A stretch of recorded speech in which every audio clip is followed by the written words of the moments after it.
Speaking of guys that were drafted a little bit later, we're going to start diving into specific player profiles and what we gained from watching them on the court for whether it was two, three, 5 games. The first guy on the list here that we're going to highlight here is Leonard Miller for Minnesota. So he played 5 games total.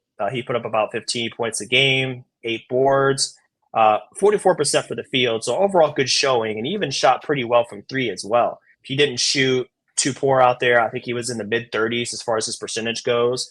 So he definitely quit a little bit of the concerns when it came to his shooting ability. I think that was one of the big drawbacks and big negatives that were highlighted in his game going into the draft. I think that Minnesota got a steal. I mean, I was impressed by what I saw from him as a guy that could be a point forward for these guys at 6'7", 6'8", being able to drive into the lane, create some shots on the inside. And, you know, for a 33rd overall pick, he looked pretty comfortable out there for the most part.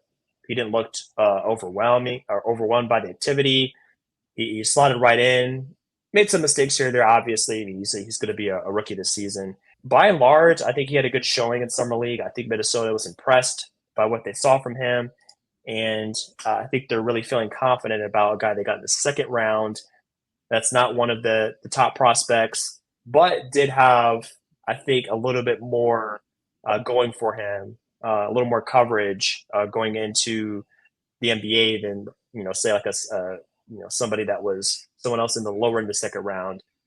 Just coming out of the G League Ignite gives them a little bit more of like I think a springboard because they're well known and they're on a bigger scale than some international team that nobody's watching. So, what did you gain from his performance in summer league, and how do you feel about his potential going forward for the Timberwolves? In terms of just the value in the draft slot, this is about where I had him personally. I wouldn't have been surprised if he went into the mid to late 20s, but I think this range was about right for him. Again, it's where I had him specifically for Minnesota. I think it's a good landing spot, but not a great one. It's not the perfect fit. I say good because, in their recent track record in terms of, McDaniels, Minot, and even maybe you could fit Nate Knight into this category. Maybe not as much length, but still is like a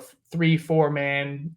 They've done a pretty good job with this specific position, and players with these skill with more or less this archetype. It's not a great spot for Leonard because of the guys. There are a handful of young players and rookies ahead of him, so getting opportunity on an NBA floor will be tough. But and especially with the fact that Minnesota is really trying to win games this year, they I think probably they're all in. face the most pressure among any team really in the NBA to start winning games based on their recent trade history, getting Gobert, and how top heavy their salary cap sheet is. To start churning out a winning product. So for young players, it can be difficult to see the floor. But I guess given their recent player development track record, he should be in a good position to improve his game. Now, specifically from a shooting perspective, I guess at the start of his G League Ignite season, I remember seeing a bunch of mechanical errors in his shot. Hitches, timing was off.